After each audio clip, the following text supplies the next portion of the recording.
उस जजमेंट में बहुत सारे फ्लॉज थे। एक पब्लिक आउटक्राई अननेसेसरली इनजस्टिस नहीं मांगता, पब्लिक आउटक्राई जस्टिस मांगता है। दाद देते हैं कि उसने बड़ी बहादुरी दिखाई, अभी भी बहादुर है। माननीय ऑनरेबल सुप्रीम कोर्ट, इसी उस जजमेंट में बहुत सारे फ्लॉज थे और सबसे ज्यादा फ्लॉ ये था कि एक इलेक्टेड एमएलए को आप पब्लिक सर्वेंट नहीं मान रहे, जबकि जजमेंट्स अवेलेबल हैं कि वो पब्लिक सर्वेंट हैं। तो एक टेक्निकल रीजन पर आपने इतना ग्रूसम क्राइम के बाद टेक्निकल रीजन ढूंढ के उसको छोड़ दिया मतलब उसकी सस्पेंशन, उसकी इम्प्रिजनमेंट को सस्पेंड कर दिया टेक्निकल फ्लॉ पे। और साथ में ये भी ढूंढने की कोशिश की कि नहीं, वो 15 साल कुछ महीने की थी तो बालिग नहीं थी। दो टेक्निकल रीजंस। ये आप भूल गए कि क्राइम क्या हुआ, बलात्कार हुआ, और वो भी एक लड़की से जो 16 साल से कम थी। ये तो एडमिट कर रहे हैं कि 15 साल 9 महीने की थी, सो 16 साल से कम थी तो बालिग तो थी। और दूसरा टेक्निकली, क्योंकि कानून में, दूसरे कानून में ये पब्लिक सर्वेंट नहीं है।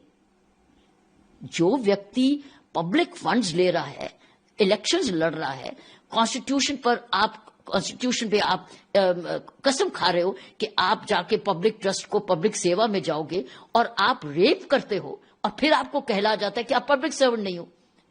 कानून तो ये कह रहा है कि बैंक एम्प्लॉय भी पब्लिक सर्वेंट है। सो इसका मतलब क्या ऑनरेबल उस bench of the high court ने ये देखा नहीं कि ऑलरेडी कानून विजिट कर रहे हैं, कानून जजमेंट्स हैं अवेलेबल। सो इसलिए, लेकिन ये भूल गए कि क्राइम क्या हुआ। ये तो नहीं कहा उसने कि क्राइम नहीं किया, क्राइम तो किया, उस क्राइम की सजा मिली है। उस क्राइम को क्या कहोगे? क्योंकि वो बालिग नहीं है, क्योंकि वो पब्लिक सर्वेंट नहीं है। ये कहां की रीजनिंग है? इसीलिए तो पब्लिक आउटक्राई हुआ। और पब्लिक आउटक्राई अननेसेसरली इनजस्टिस नहीं मांगता, पब्लिक आउटक्राई जस्टिस मांगता है। तो जस्टिस मिल गया। ऑनरेबल सुप्रीम कोर्ट ने वो दे दिया जो पब्लिक आउटक्राई था कि, और मैं आपको, मेरी नजर में इस लड़की के साथ एक बार ये विक्टिम नहीं हुई, एक रेप नहीं हुआ, उसका बाप भी मर गया, उसका वकील भी मारा गया।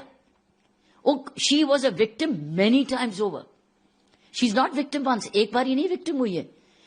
जो उसके साथ हुआ वो अलग, बाप के साथ हुआ अलग, उसके वकील के साथ हुआ अलग, और अब चौथी बारी आप उसको सजा दे रहे हो जिसमें कह रहे हो कि नहीं, वो तो पब्लिक सर्वेंट नहीं है और तुम तो बालिग नहीं थी, तो जाओ।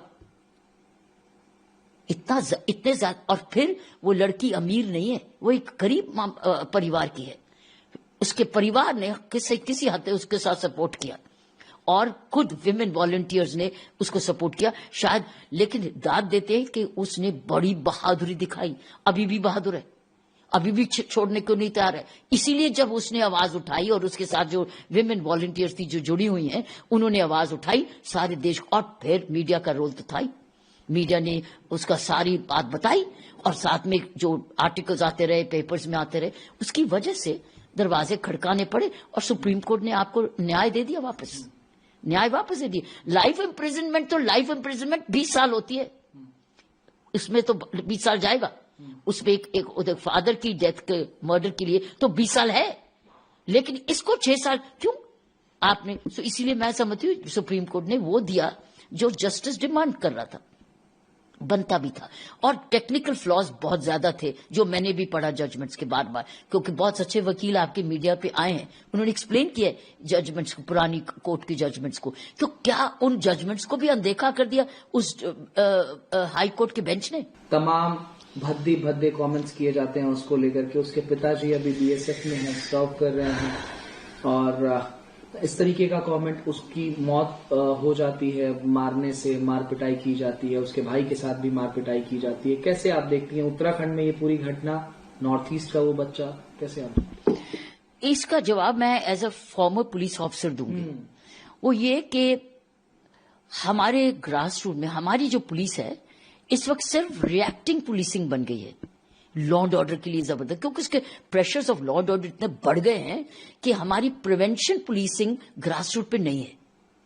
उसके लिए ज्यादा लोग चाहिए जो कि लॉ एंड ऑर्डर नहीं, पब्लिक के साथ जुड़े रहें, पब्लिक साथ संपर्क रखें, युवाओं के ग्रुप्स में जाएं, महिलाओं ग्रुप्स में जाएं, मार्केट एसोसिएशंस में जाएं, एल्डर्स में जाएं, कल्चरल प्रोग्राम्स को जोड़ें, थाना लेवल कमेटी मीटिंग्स करें, प्रिवेंटिव सेक्शंस ऑफ लॉ करें। ये वही पुलिसिंग कर सकती है जो खुद लॉ एंड ऑर्डर में फंसी नहीं है। इस वक्त हमारी ज्यादा पुलिस अब लॉ एंड ऑर्डर में फंसती जा रही है। हमारे पास पेट्रोलिंग एंड प्रिवेंशन पुलिसिंग नहीं रही, और वो प्रिवेंशन और पुलिसिंग का एक बड़ा अच्छी प्रैक्टिस जो हम दिल्ली पुलिस में करते थे, जो वेद मारवा साहब के टाइम से उसके बाद शुरू हुआ, बड़े अच्छे प्रोग्राम्स थे पुलिस कमिश्नरेट में, वो था रफ रजिस्टर।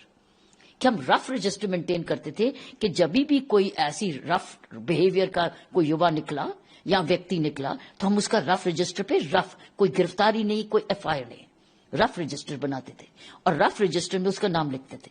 उसके बाद संपर्क करते थे उसके साथ। वो हेट स्पीचेस पर इसी हॉस्टिलिटी में ही करते थे, जो कि लॉ कानून को अपने हाथ में लेना। और उसको साथ जब जुड़ते थे तो उसको संभालते थे, सुधारते थे, किस ग्रुप का बन रहा है, कहाँ शुरू हो रहा है, उसके माँ बाप के साथ जोड़ते थे, उसके एल्डर्स के साथ उसको जोड़ते थे ताकि वो सुधर जाए। हम सुधारक पुलिसिंग बनते थे छोटी उम्र से। जहाँ 14 साल का लड़का 15 साल का पत्थर भांग रहा है, ये कर रहा है, छेड़ा लड़कियों को छेड़ रहा है, तो हम लोग ऐसे रफ रजिस्टर बड़ा है। लेकिन रफ रजिस्टर के बाद प्रिवेंटिव सेक्शंस ऑफ लॉ भी होते हैं जिसमें एफआईआर दर्ज नहीं होती है। आप जमानत लेके माँ बाप का और बड़ों का कंट्रोल वापस ला सकते हैं। तो ना माँ बाप का कंट्रोल, ना बड़ों का कंट्रोल, ना आपका रफ रजिस्टर, ना आपके पास प्रिवेंटिव सेक्शंस ऑफ लॉ, तो सीधा ही एफआईआर पे आ रहे हैं ना आप, क्योंकि आपने उन लोगों को बड़ा होने दिया, नजरअंदाज किया, उनको ओवरलुक कर दिया। सो आप ये सडनली इन लोगों ने, ये बड़े नहीं हुए हेट्स भी अभी, ये बचपन से ही ये गड़बड़ है। ये कोई लॉ एंड ऑर्डर, आप और मेरे घर का कोई लड़का नहीं जाएगा पत्थर मारने, क्योंकि वो कंट्रोल में है, सभ्य है, शिक्षित है, टीचर्स के गिरता है, माँ बाप से डरता है। ये कहाँ, ये निडर हो गए। ये वो यूथ निकल रही है जो निडर हो गई है और बचपन से ही कानून को अपने हाथ में लेने की उसको आदत पड़ी, तो यहां तक पहुंच गई। सो मैं ये कहूंगी इसको प्रिवेंशन करना बहुत जरूरी है। हमको ज्यादा से ज्यादा patrolling police and preventive police जो कि, और साथ में कल्चरल फेस्टिवल्स, एक कल्चर नॉर्थ ईस्ट का फेस्टिवल, एक वेस्ट का फेस्टिवल, एक सेंट्रल का फेस्टिवल, एक पंजाब का फेस्टिवल, ऐसे फेस्टिवल्स, कल्चरल फेस्टिवल जहां एक दूसरे से मिलते हैं, आप कुछ जानते हैं, समझते हैं। सो ये प्रिवेंटिव पुलिसिंग बहुत, मैं इसका जवाब एज ए पुलिस ऑफिसर दे रही हूं कि हम लोग कैसे इन युवाओं को, ये नहीं कि हमारे टाइम पे भी युवा ऐसे नहीं थे लेकिन अब बिगड़ गए, कोई हर्ष नहीं, लेकिन बिगड़ गए ना, बिगड़ने दिया गया ना, काबू में नहीं आए ना। कंट्रोल कॉलेजेस में भी अगर ये बदतमीजी करते थे तो कंट्रोल में लाया जाता था टीचर्स के थ्रू। So teachers used to exercise control. वो जो कंट्रोल चला गया है उसकी वजह से आज ये हरकतें हो रही हैं, और ये हरकतें नहीं जाएंगी अगर हम beat system, preventive policing, rough registers और पीस प्रोसीडिंग्स को वापस माहौल में लाएं, जहां आपके पास जमानती होते हैं, जमानती और माइनर और एग्जीक्यूटिव मैजिस्ट्रेट की कोर्ट में पेश होते हैं। एग्जीक्यूटिव मैजिस्ट्रेट जिसमें दिल्ली में एग्जीक्यूटिव मैजिस्ट्रेट सीधा क्रिमिनल कोर्ट नहीं, एग्जीक्यूटिव मैजिस्ट्रेट जिसमें डिस्ट्रिक्ट मैजिस्ट्रेट होता है, एसडीएम होते हैं, या अपने असिस्टेंट कमिश्नर पुलिस होते हैं जिनके पास पावर। जब तक हम ये प्रिवेंटिव पुलिसिंग का पूरा माहौल नहीं क्रिएट करेंगे, हम लोग रिएक्टिव पुलिसिंग पर रहेंगे, और आज रिएक्टिव पुलिसिंग हो रही है जिसकी वजह से बढ़ता जा रहा है, नफरत बढ़ती जा रही है। कानून है हेट स्पीचेस के लिए, लेकिन इस नौबत को आने से पहले मैं विश्वास करती हूं कि हमको प्रिवेंटिव पुलिसिंग की तरफ जाना पड़ेगा, जिसमें कम्युनिटी पुलिसिंग है, समुदाय की पुलिसिंग।